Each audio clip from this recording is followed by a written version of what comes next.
Salam keheningan, kali ini saya akan membahas suatu kitab berjudul Masnawi Maknawi. Kitab ini bersumber dari bahasa Persia, hanya saja kali ini saya akan membahasnya dengan cara meditasi. Kitab Masnawi Maknawi ditulis oleh Jalaluddin Rumi. Kali ini teman saya, Muhammad Nur Jabir, menerjemahkan kitab Masnawi Maknawi secara spesifik mulai bait 1 sampai dengan bait 2011. Jadi sekitar 2000 lebih banyak perkataan-perkataan maupun tulisan-tulisan dari Jalaluddin Rumi yang sangat bermakna dan menyumbangkan sesuatu bagi dunia meditasi. Kisah tentang seruling. Pada meditasi kali ini, bait pertama sampai dengan kelima akan menjadi pengantar menuju proses meditasi. Bait pertama, Anda bisa membaca dalam kitab tersebut. Dengarkanlah seruling ini, betapa ia mengadu atas kisah derita keterpisahannya. Anda bisa membayangkan secara visual seruling Sunda atau seruling ketika Anda masa kanak-kanak, atau mungkin Anda seorang pemain flute.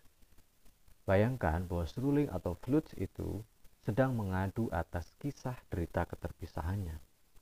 Mengapa dia mengadu atas kisah derita itu? Dalam bait 2 dijelaskan begini. Ia berkata, semenjak aku dipisahkan dari rumpun bambu, dalam lirihku, laki-laki dan perempuan menyautinya. Laki-laki dan perempuan dalam teks ini bisa dipahami sebagai semesta fisik di luar jiwa dan roh. Semesta fisik itu sibuk menyauti suara seruling. Tetapi seruling sendiri merasa menderita karena dia terpisah dengan rumpun bambu, terpisah dengan situasi alam semesta yang melingkupinya. Setelah Anda memvisualkan seruling dan rumpun bambu, lalu semesta fisik laki-laki dan perempuan yang menyauti, bacalah bait ketiga.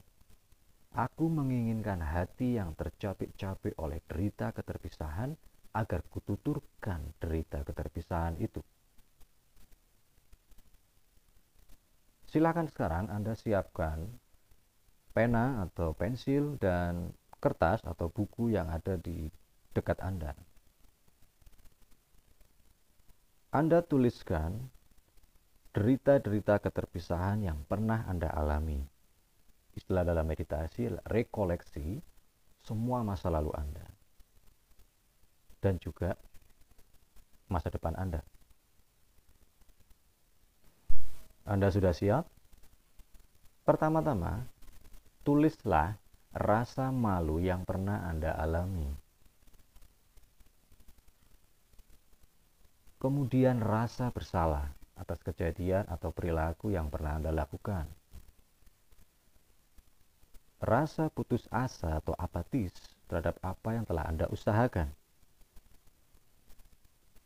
Rasa sedih atau pedih ketika Anda mengalami suatu peristiwa. Rasa takut, cemas, atau bahkan panik selama masa pandemi COVID-19 atau masa sebelumnya. Rasa keinginan, Anda ingin apa saja. Ingat-ingat, secara spontan, dalam pikiran Anda, tuliskan. Rasa marah, pernah nggak Anda marah terhadap situasi, orang, maupun suatu timeline yang berkembang dalam urusan sosmed Anda? Tuliskan. Yang terakhir, rasa berbangga diri atau sombong dan suka menuntut terhadap hal-hal yang tidak memenuhi harapan Anda. Tuliskan secara apa adanya dan terimalah sebagaimana seharusnya dia ada. Hal ini untuk memudahkan kita memahami bagaimana hati tercapek-capek oleh derita keterpisahan antara suara seruling dengan rumpun bambu, antara benda, things, dengan alam. Semua rasa yang telah ditulis tadi berada dalam konteks suara-suara yang disambut lirih. Suara-suara dari seruling yang disambut lirih oleh laki-laki dan perempuan yang pernah Anda temui, atau kondisi-kondisi semesta fisik yang pernah Anda alami. Sekarang tiba saatnya kita mulai memahami bait keempat. Siapa yang jauh dari kampung halamannya, suatu hari nanti akan kembali mencarinya. Kampung halaman dalam bait keempat kisah tentang seruling ini merupakan simbol dari kampung keheningan. Tiba saatnya kita sekarang memaknai bait kelima dari kisah tentang seruling. Aku merintih pada setiap kerumunan, baik dalam majelis kebahagiaan maupun kesedihan. Majelis kebahagiaan maupun kesedihan ini kita sikapi dengan cara meditasi. Anda telah mencatat beberapa hal rasa, mulai rasa malu sampai dengan rasa berbangga diri tadi. Anda bawa itu dalam pikiran Anda. Lalu kemudian sekarang bersiap dengan sikap duduk meditasi. Ambil posisi dalam posisi bersila.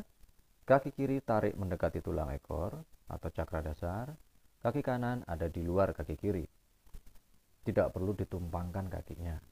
Jika Anda memang sudah mampu, silahkan bersikap lotus. Secara visual Anda bisa melihat sikap duduk itu pada gambar video ini. Duduklah dengan nyaman, punggung tegak, tutup mata, atau lebih bagus sedikit terbuka. Karena kalau menutup mata dalam meditasi, membuat pikiran Anda liar kemana-mana. Kami juluki itu seperti monyet. Monyet yang melompat-lompat ke sana kemari. Tegak dan rileks, ambil napas melalui hidung, keluar lewat mulut. Ketika Anda mengambil napas lewat hidung, perut mengembang. Ketika Anda melepaskan napas, keluarkan lewat mulut, perut mengempis. Ini adalah pemanasan yang sangat sederhana supaya Anda lepas dari ketegangan apapun. Setelah itu, Anda bernapas biasa. Tarik napas melalui hidung, keluarkan lewat hidung. Tarik napas, keluarkan lewat hidung. Terus keluarkan sampai ada sensasi di ulu hati. Ketika mengeluarkan dan menghembuskan napas, perut Anda mengempis sampai terasa ulu hati tersentuh oleh otot-otot Anda. Selama proses napas tadi, tarik, kemudian dihembuskan lewat hidung, sampai perutnya mengempis dan terasa sensasi di ulu hati yang agak kejang, lakukan perlahan. Biarkan pikiran yang telah Anda dengar, Anda rasakan selama proses pernapasan ini muncul begitu saja. Rasakan keheningan di balik setiap napas. Misalnya, tarik napas, ada jeda untuk merasakan keheningan di dalamnya. Itu yang disebut dengan kampung halaman dalam bait 4 kisah tentang seruling dari Jalaluddin Rumi. Anda akan sibuk mencari keheningan itu sendiri. Di dalamnya, di dalam proses jeda keheningan atau napas itu, terus-menerus Anda rasakan seluruh pikiran yang ada, yang muncul. Biarkan saja. Tidak perlu konsentrasi. Kesalahan besar orang bermeditasi adalah mencari fokus atau konsentrasi. Tidak perlu. Biarkan rasa malu, rasa bersalah, putus asa, pedih, panik, sampai dengan sombong itu muncul. Marah juga tidak apa-apa. Biarkan reaksi tubuh Anda muncul begitu saja. Yang perlu Anda lakukan adalah hanya menyadari setiap pikiran itu. Terima apa adanya, disadari sebagaimana seharusnya, yaitulah Anda. Lakukan selama 3 menit saja, tidak perlu terlalu lama. Kalau mampu dan ada waktu, silakan setiap 3 jam sekali melakukan meditasi ini. Setiap ada rasa keheningan yang dicapai dalam proses meditasi, itulah otak baru Anda. itulah cara berpikir Anda yang baru. Ketika Anda mencapai otak baru itu, yang terjadi mungkin selama meditasi atau bahkan setelah meditasi, Anda baru bisa memahami bait ke-6 dari kisah tentang seruling. Siapapun bisa mengira telah menyertaiku dan sebatin denganku. Namun tak ada yang bisa memahami rahasia batinku. Jeta keheningan otak yang baru itulah rahasia batin Anda. Rahasia batin tidak pernah jauh dari rintianmu. Setelah Anda melakukan meditasi dan merasa cukup, Anda bisa mengakhiri dengan meletakkan tangan kiri di hadapan dada Anda dan menyentuh lengan kanan, dan kemudian baru tangan kanan menyentuh lengan kiri. Sikap semacam ini adalah sikap pengakhiran meditasi seperti Anda bisa saksikan pada gambar pada video teks ini. Sikap ini dibatinkan terima kasih kepada diri Anda sendiri dan terima kasih kepada semesta yang telah membukakan jalur pada konteks meditasi. Setelah itu, Anda bersikap, kalau pemeditasi selalu mengucapkan namaste. Namaste artinya adalah rasa terima kasih atas diri ilahiyah yang ada dalam diri kita sendiri maupun orang lain. Sikapnya bisa seperti Anda lihat, yaitu meletakkan kedua tangan di depan dada Anda seperti posisi salam-salaman ketika lebaran. Sahabat memeditasi semua, ini adalah cara meditasi yang paling mudah, tetapi biasanya dilakukan setelah proses mengenali diri yang begitu panjang. Tetapi kali ini kita sajikan dengan cara yang singkat, padat, tetapi tetap tidak mengurangi kedalamannya. Akhir dari meditasi ini adalah ketika Anda sudah mengenali rahasia itu, rahasia batin Anda sendiri, maka Anda bisa memaknai bait ke-7 dan ke-8 sampai ke-9 dengan mudah. Rahasiamu tidak jauh dari rintianmu. Yang muncul adalah audio batin, mata dan telinga yang mampu melihat dan mendengar secara rahasia. Ketika Anda membuka lembar buku ini pada halaman kedua, terdapat bait ke-9. Apilah yang memenuhi rongga seruling, bukan angin. Angin itu sirna pada jiwa yang tak memiliki api cinta. Api yang menyala itu dalam konteks meditasi, Anda sudah masuk pada rasa keberanian. Orang yang bisa belajar filsafat, orang yang bisa belajar keilmuan gaib seperti mengetahui rahasia batin, dimulai dari mengenal rasa keberanian tetapi mengatasi seluruh emosi-emosi negatif yang telah Anda tuliskan tadi.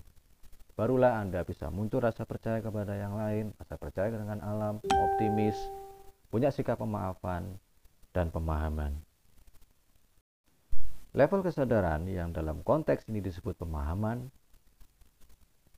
akan memudahkan kita membaca kitab Masnawi Ma'nawi atau bahkan mungkin buku-buku filsafat yang serius.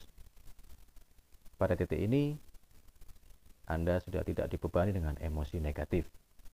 Semua proses meditasi yang mengenalkan rahasia batin dengan menggunakan cara berpikir Rumi, mulai mengenalkan tidak ada pemisah antara raga dan jiwa baik Anda ataupun saya.